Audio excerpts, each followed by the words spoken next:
It's Miss Lee, and today's lesson is on fraction, decimal, and percent equivalent benchmarks. Fraction, decimal, percent, also known as FDP, fraction, decimal, percent. And equivalent means they're the same value.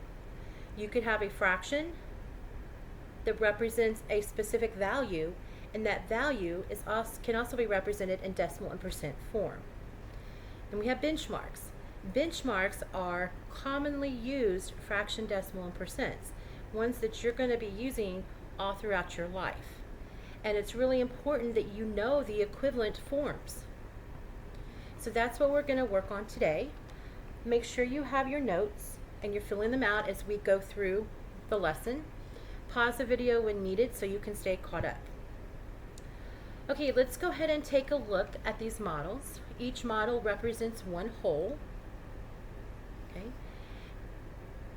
And they are all equivalent. The shaded amounts are equivalent. Let's take a look at the fraction. What fraction is represented with the shaded amount? There's one shaded out of 5 total parts, so the fraction is 1/5. Then we have the decimal. And you've learned about this. You've learned that with the columns, each one is 1/10. And there's 10 of them, so they add up to one whole. Well, there are only 2 shaded, so 1/10 plus 1/10 would be 2/10. So 1/5 is equivalent to 2/10. And I can show you that because the whole models are the same size and the shaded amounts are the same. So they are equivalent or equal amounts. So 1/5 is equivalent to 2/10. Now let's look at the percent model. You've learned that percent is always out of 100. So we have 100 squares here. You count up all of the ones that are shaded, there's 20. Any number out of 100 or compared to 100 can be written as a percent. So the shaded amount would be 20%. Is it the same? It's the same size. This whole is the same size as the decimal model. The shaded amounts are the same. The whole is the same size as the fraction whole. The shaded amounts are the same. So 1/5 is equivalent to 2/10, and both of those are equivalent to 20%. 20%. They all represent the same value, just in different forms: fraction, decimal, and percent. So we're going to talk about the ones that you need to have memorized. You need to know these. We're going to be using them all year long. You're going to be using them next year in 7th grade. You're going to use them in 8th grade. You're going to use them as an adult. And I have found that the easiest way to remember them is to think about cents. So we're going to make sense of fractions, decimals, and percent, or FDP benchmarks. Okay, we're going to start by looking at the whole. This is a whole dollar. And there's different ways we can make one whole dollar from change, from coins. Look at the pennies. How many pennies make a whole dollar? Well, a dollar is the same as 100 cents. And each penny is 1 cent, so you would need 100 pennies to make a whole dollar. Okay, what about dimes? Well, each dime is 10 cents, so count your multiples of 10, and you would need 10 dimes would be equivalent to one whole dollar. So you would need 10 of those, they equal one whole. Remember, whenever your numerator is the same as your denominator, it simplifies to one whole. Now think about your quarters. How many quarters make $1? 4 quarters. So 4 over 4 is going to equal one whole. This is a half dollar, which is 50 cents. How many half dollars or how many 50-cent pieces do you need to make one whole dollar? You need 2 of them. 2 out of 2 equals one whole dollar. So a lot of the fractions that are benchmarks are going to end in 10 or 4 or 2, and then there's some other ones that we're going to talk about as well. So these are all possible fraction amounts that equal one whole. For a decimal, it could be 1. You could do it as 1 with 0/10, or you can write it in money format as a dollar. Percent. If you spend the whole dollar, you've spent 100%. Percent is always out of 100, 100 cents out of 100 cents, that's 100%. If If you eat the whole pie, you ate 100% of the pie. If you got all the test questions correct, you got 100% of the questions correct. Now let's look at the halves. If I were to go and I were to take this dollar, you can see that it's been cut into 2 equal pieces, and I'm going to shade one part. The fractional amount that's been shaded is represented as 1/2. What coins can I use? What coin can I use 2 of them to make $1? It would be the half dollar, right? I would need 2 half dollars to make 1 whole. So if I'm only looking at the shaded amount, 1/2 dollar is how many cents?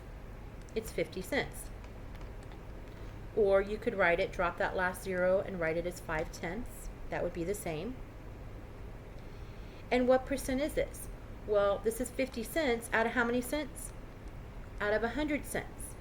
Remember, as long as it's out of 100, we can write it as a percent. So this would be 50%. So 1/2 is equivalent to 50 cents or 5/10, and that's equivalent to 50%. You need to know this. If I give you 50%, you need to tell me, oh, that's 5/10, or that's 50 cents, or that's 1/2. Okay? If I say 1/2, you need to be able to tell me what the decimal and the percent equivalents are. You got to have them memorized. All right, so the decimal would be, oops. You could write it in money format, or you could drop that last 0 and write it as 5/10. And the percent would be 50%. Need to know. Let's talk about the fourths. You have your dollar bill. It's been cut into 4 equal parts. I'm going to shade one of them. So what fraction is being represented? What fraction of the parts are shaded? 1/4, 1 out of 4. When you think of 4 as your denominator, you need to be thinking about the coins. What coin do you need 4 of to make 1 whole? It is the quarters. I'm going to put a Q for quarters. It's very important to know that. Whenever you have 4 as a denominator, always think quarters. Okay, so 1/4 is how much money? 25 cents. So this is going to be the same, equivalent to 25 cents.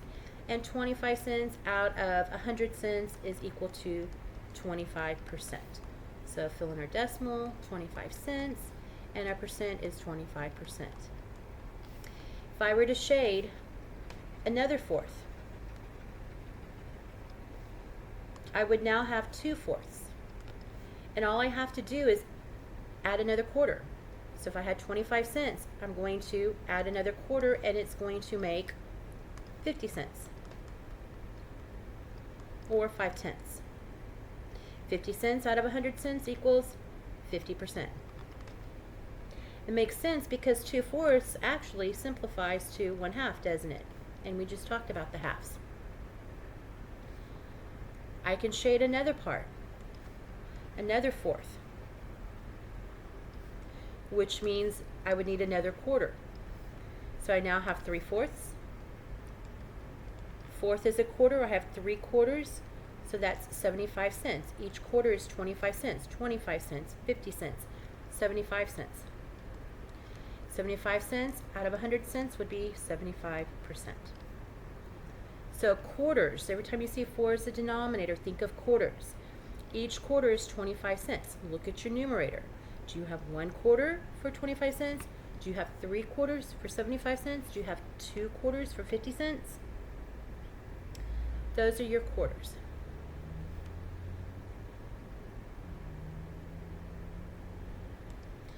Okay, let's go to eighths. All right, the eighths. Go back. There is no coin where you could add 8 of them together to equal 1 whole dollar. But you can go back and remember your fourths. If I cut this dollar into four parts, each part got a quarter. So 1/4 equals 1/4. But I want to know half of the quarter. How much is half of a quarter? We'll think of 25 cents divided by 2. Some of you might already know it. Some of you might need to do the math. 25 cents divided by 2 is going to equal 12.5 cents, or 125 thousandths. There's your 12, and there's the half. Okay, so that's going to be 1/8. Let me shade it. So an eighth is half of a quarter, half of 25, so it's 0.125. And then think about your percent. This is 12.5 cents out of 100 cents, which would be 12.5%, 12.5%. So the fraction is 1/8. The decimal would be 125 thousandths, and the percent would be 12.5%.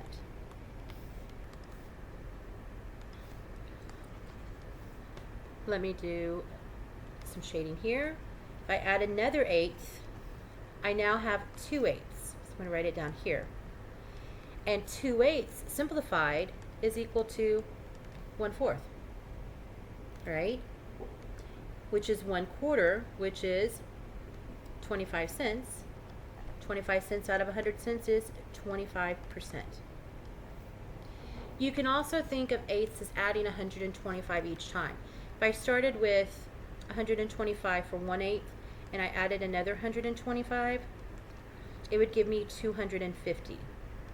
Put that decimal in the front, I can drop the 0, and it's 25 cents, which is 25%. Let's add another eighth. We're now at 3/8. Sorry, I'm kind of running out of room here. 3/8, which means I need to add another 125. So I add 125 to the 250, I get 375. Put that decimal in front.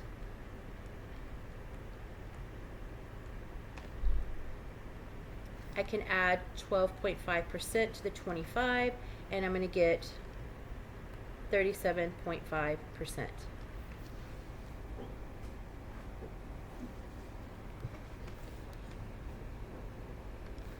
If I add another fourth,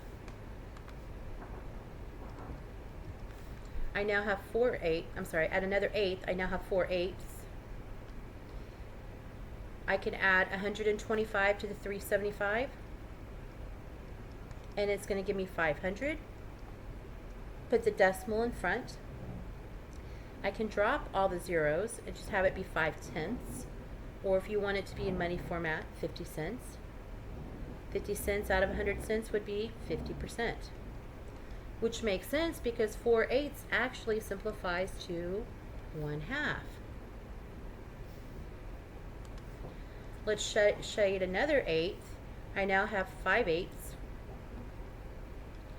So if I take my 500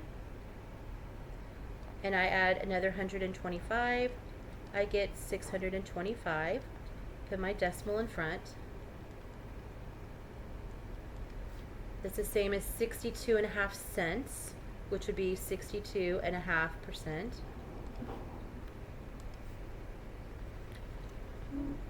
Let's do another one. We now have 6/8. So I'm going to add another 125 to my 625, and it's going to give me 750. Put a decimal in the front. I'm going to drop that last 0, 75 cents, which makes sense because 6/8 simplified equals 3/4, 3/4, right? And this would be 75%. And then lastly, or next to last, shade one more eighth, and it's going to be 7/8. So add another 125 to my 750. I get 875. Put the decimal in front. 87.5 cents, which is 87.5%. And then if I shade my last fourth, I would have 1/2. So the eighths are a little bit more difficult to remember. Just think about taking the quarter, the 25 cents, and dividing it into 2 and getting 125. Each one is 125 thousandths, or 12.5%. So each time you're just adding an additional 125 thousandths, or an additional 12.5%. Okay, now you're ready to go on to FDP Benchmarks Part 2 video.